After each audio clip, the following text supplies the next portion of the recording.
Hello student, success study centre online class में आपका स्वागत है। आज इस वीडियो के माध्यम से हम हाइट एंड डिस्टेंस के कुछ क्वेश्चन को देखेंगे। 10 से 15 क्वेश्चन आपको मैं बताऊंगा। इसके बाद आप कोई भी बुक बनाइएगा, आपसे ये चैप्टर आसानी से बनेगा। इस चैप्टर का सबसे इम्पोर्टेंट चीज़ है वो है आपका चित्र बनाना। अगर आप चित्र बनाना सीख गए तो आपसे हर प्रश्न बनेंगे। तो आइए हम शुरू करते हैं। जैसा कि आप एक क्वेश्चन देख रहे होंगे, इस समकोण त्रिभुज ABC में कर्ण AC बराबर 12 सेंटीमीटर एवं कोण A 60 डिग्री, तो शेष भुजाओं की लंबाई निकालें। आइए पहले एक फिगर ड्रॉ करते हैं। एक समकोण त्रिभुज बनाते हैं। समकोण त्रिभुज में कह रहा है कोण A 60 डिग्री। मान लेते हैं यहाँ A है, ये आपका 60 डिग्री है। आप A यहाँ भी ले सकते हैं, इसको B मान लेते हैं, इसको C मान लेते हैं। AC दिया हुआ है आपका 12 सेंटीमीटर।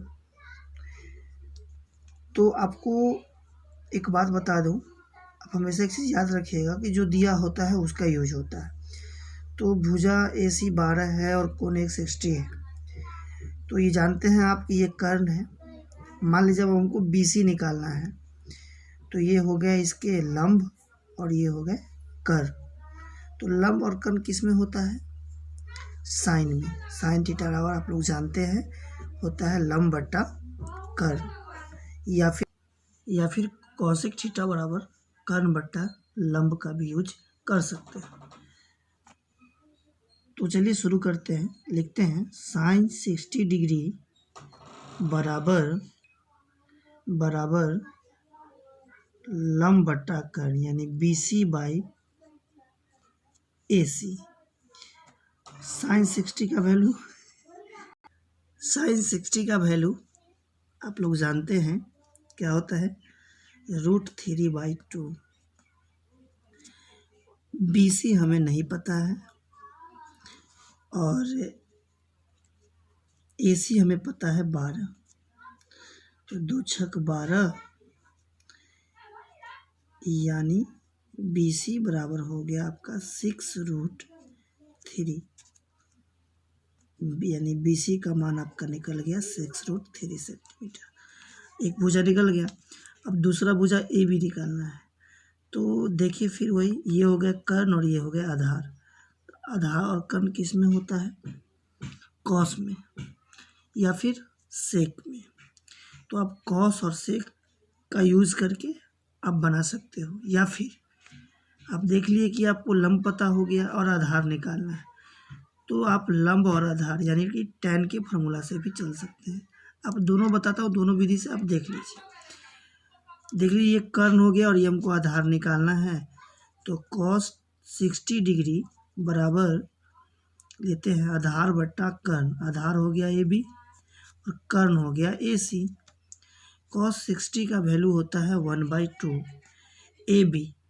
AB हमें निकालना है और AC का वैल्यू दिया हुआ है 12 सेंटीमीटर, यानी 2 छक 12, इसीलिए AB का वैल्यू कितना आ गया?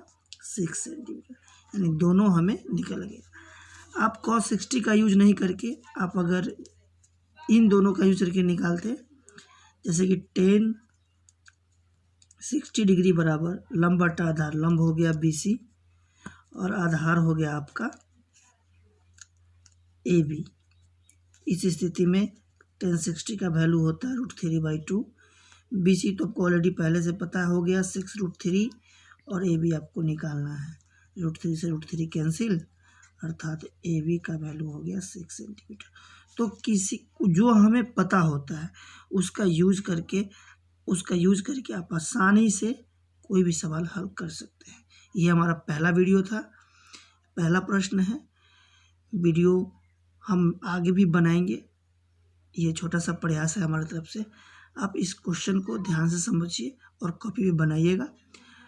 नेक्स्ट वीडियो में हम ज़्यादा से ज़्यादा कोशिश करेंगे कि ज़्यादा प्रश्न लेकर आएँ। इस वीडियो को देखने के लिए थैंक यू।